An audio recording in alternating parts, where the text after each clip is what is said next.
Hey, welcome to my Figuring It Out in the Philippines, because this playlist honestly is about figuring it out in the Philippines. I mean, it really is not a surprise of the point of this whole playlist, because I don't have it figured out. There are things that I had done in the United States that I can't do at all in the Philippines. There are things that I had done in the United States and I still can do in the Philippines. And there are things that I've never done, had never done in the United States, but I am now doing in the Philippines. So figuring it out seemed to be the perfect title to my new playlist, because I'm hoping somewhere out there in YouTube land could help me. Write in the comments of, did you think about this? You could do this. Have you tried this? Check this place out. I am up for any suggestions, seriously, because I really don't know. I don't know a lot of things. Now, thinking about it, in your retirement years, I think you would want to have a lot of normalcy, a lot of consistency, and that is not what my husband and I wanted at all. We wanted another adventure, and to me, this adventure creates a lot of interest, excitement, and frustration, and worry, and anxiety. But in my mind, that's the whole thing about being alive, is that you're feeling all the feels and figuring it out as you go. And it wouldn't matter if I was in the United States or the Philippines, I'm gonna have to figure it out, because I've never been today old. I'm 58 right now, and I have an entire year to discover more things about the Philippines that I didn't know. And if you have any suggestions about whatever the topic is, about any of my videos, please use the comment section below and share. I would really appreciate it, FYI. So today's video is going to be about being away from family, friends, and loved ones. And I'm just going to be honest, I don't think I will ever get used to it. However, I've used a number of apps to help me get accustomed to not being in the same room with them, not being in the same state with them, not being in the same country with them. And the apps are Marco Polo, Viber, WhatsApp, Facebook Messenger, WeChat. Those are the main ones I've used. If there's others that you use, please share. Facebook, definitely. Instagram. Not really branching out into others. I'm old. Matanda ako. I've got enough to do. I've got enough to worry about, and it's constantly checking all these other different sources. I don't want to spend my time. I have other things to do. If you saw my last video, where is he? I've got to make guys like Mr. Hanky for my husband. Oh, he put in another request. I've got to research it. I'm not even going to share. We'll see if I make it. I have this eerie feeling I'll make it. We'll see. If I make it, I'll share it here. But he put in another request for Christmas. Anyway, getting off topic. If you're not traveling with somebody, and you're so far away from family and friends, you do have to figure out how are you going to be able to connect with them, stay connected with them. And the apps that I had mentioned, for me, have worked. Now, if you've never used Marco Polo, which I'd never heard of Marco Polo before, I love it. Right now, because of daylight savings time, I am 13 hours different from everyone I know in Michigan. And either I'm 12 hours difference or I'm 13 hours difference. And right now, being December, I am 13 hours difference. And Marco Polo is nice because I can send a video, they can see me, they can hear me, I can show them things, and even with a 13-hour difference and busy schedules, they can watch that video whenever they want without having to worry, like right now, I'm answering the phone right now, I'm checking the text right now. They don't have to worry about that. It's whenever it fits into their schedule, being able to see that person, hear that person, and just, you know, my friends and I always say, okay, this is proof of life, just to make sure that we stay connected that way. I've had people say that they won't do FaceTime, which boggles my mind. Like, they wouldn't do FaceTime when I was in Michigan. Let's put it that way. Some people would, and that's not any big deal. But I found because of the time change, Marco Polo works perfectly. The more I reflect on it, comments that I've received from people of why they won't do FaceTime or whatever. Time change is one, that for sure is one. And the other one, I would think, is because they really didn't do FaceTime before. Like when I lived in the States, they wouldn't FaceTime when we didn't even live in the same city. So my heart was always a little bit broken, a little disappointed, because I had certain people that just wouldn't FaceTime. But I also realize it's a preference. Like, my friends see me no matter what. I mean, I'm wearing, if you saw my last video, if I'm wearing my rectangle dress or just I don't really care outfits, I find it funny. But that is an easy way. There are many apps to be able to stay connected. It's basically what I'm saying. The biggest issue is that if I wanted to mail something to them, if I mail it through regular mail, it's going to cost some money, but it also is going to take 2 weeks to 3 months to be able to something to reach the United States, Michigan specifically, or from Michigan to the Philippines, Lipa City specifically, 2 weeks to 3 months. And the only way I know that is because we had a good family friend send us stuff, and it took that long.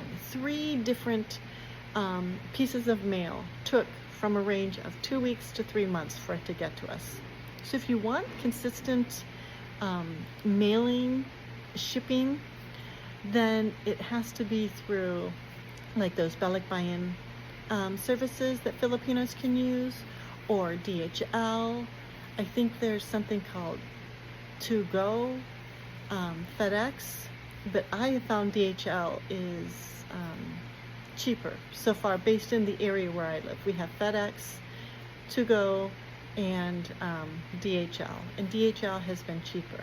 Now, super expensive. I know at least it's going to take 3 to 7 days for my whatever I'm sending to get to its location, but it costs like what, 2,700 pesos for it to get there.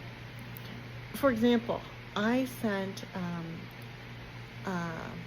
a pedrol that I bought at the Palenque, and it cost 50 pesos for a school project for a teacher friend. Okay, it weighed less than a kilogram. Super easy, no special packaging at all. I wrapped it in some bubble wrap, but that's light also, still less than a kilogram, and it costs about, again, 2,700 pesos. The item was less than $1. That's how much it costs, less than $1. So, and even when we voted, we mailed our ballot through DHL because didn't trust the postal service, Phil Post. That's what it's called, Phil Post. And if I want to receive anything, so my niece had sent me something using regular mail. It took a month, and it cost her $20 to send save the date wedding magnet to me, which was also less than a kilogram. Super expensive to do that. So, I mean, I don't send Christmas cards anymore. If I did send a gift, I use Amazon. That's worked. My sister sent me a gift through Amazon. I was completely surprised. I was not expecting it. I've had some luck personally using Amazon. It arrives maybe in, I would say within a week or two, if you buy something from Amazon. Now you have to pay attention to shipping costs, because there was something that we were going to buy, and when we were going to, to cash out, to check out, all of a sudden it just shot up to hundreds of dollars because of the shipping fee. It was some electronic something, like the lights, anyway, they were some lights. It was ridiculous. And of course we just took those off of the order. But there's just no possible way we're going to spend an ungodly amount of money just to get something shipped to us. However, there are things where it's going to be free shipping if you spend $49. So that's typically, if we want something from Amazon, that's what we do. And so my sister was able to ship something from the United States to the Philippines, and I'm hoping that she had free shipping. I hope she didn't pay for that. But that's something to think about if you're trying to stay connected and you wanted to send a gift. Like, I'll just Venmo my nieces and nephews money. They're happy. They'd prefer money anyway. And then that way they can take themselves out to eat or celebrate with drinks. I don't care, whatever. They're young, they'll figure it out, or they'll put money towards something. It doesn't matter to me. So that's something to think about if you're trying to be a part of those traditional holiday type of things that you'd always done, and you want to maintain that. You might have to change what you do. So those traditions that you've always thought, well, we always did this, we always did this, we always did this. That's not going to happen. Like, my mother always just had this huge, elaborate, wonderful Thanksgiving meal, the traditional Thanksgiving meal. And then after she passed, it was like the hub of the wheel was gone, and we were just scrambling. What are we going to do? We did make an attempt to try to have the basic traditional meal as a family, and it just wasn't the same without her. And my sister and I always did the family planning, and we were talking, let's do lumpia. And that became a family tradition for 25 years, where we just ate lumpia. Every now and then somebody might have brought a veggie tray, but we honestly just made lumpia and drank Pepsi. I didn't realize Coca-Cola was such a big thing in the Philippines, but we were Pepsi drinkers in the United States. I'm mainly a Dr. Pepper drinker, but anyway, that's off topic. So for 25 years, we had lumpia, and then the tradition stopped. I moved away, so things had to change again. But I still have lumpia, even if I can't be with family. If I can't make it to a family event, I make a point of having lumpia. So last year, when I enjoyed Thanksgiving for the first time in the Philippines, I went to the Aristocrat to have lumpia. This year, I went to a local calendaria.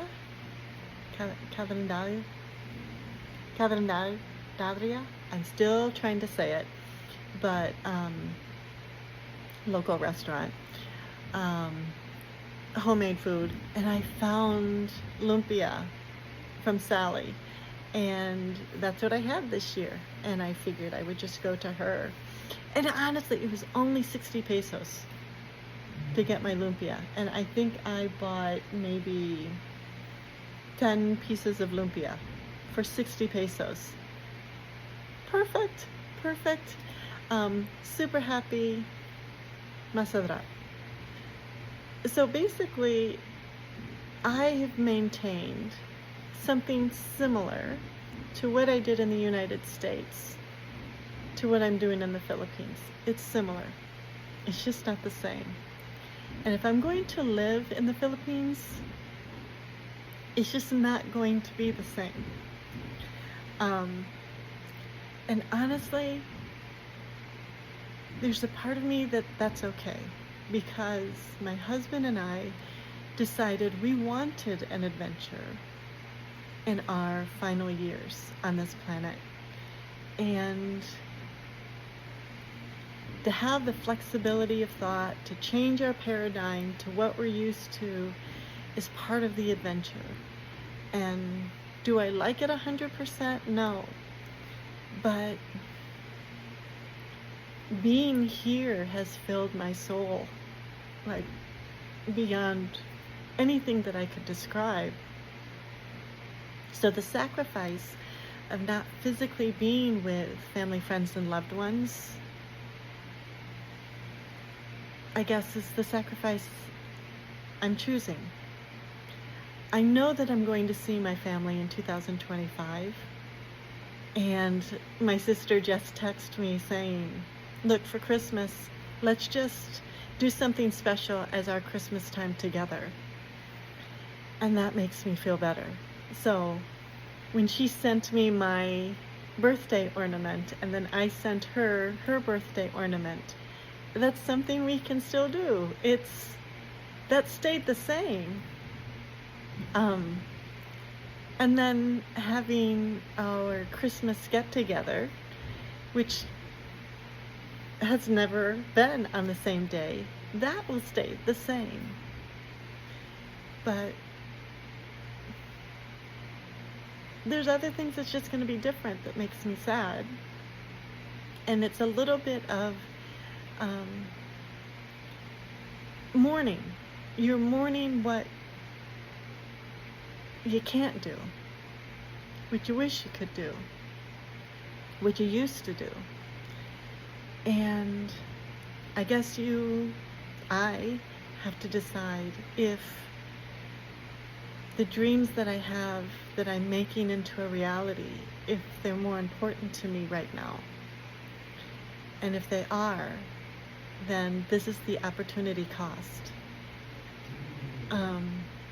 And that you hope that your family, friends, and loved ones will give you the grace that you need, the understanding to let you live this life, and that they're okay with it too. I don't think I'll ever be 100% okay with it, as I hope that they're never 100% okay with it.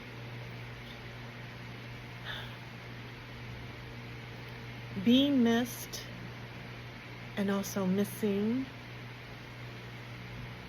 those you love is something that I never want to get used to. And I hope I never get used to, because I really look forward to the day that I'm with my family and friends and loved ones and all the things that I'm used to. And I guess that makes it even more special when they actually can happen. So anyway, thank you for letting me ramble on my first video on just figuring it out in the Philippines, because I'm honestly just figuring it out. I really have no clue if I'm doing the right thing or not. So comment below what you think, and I appreciate you listening. So I'll catch you later. Bye.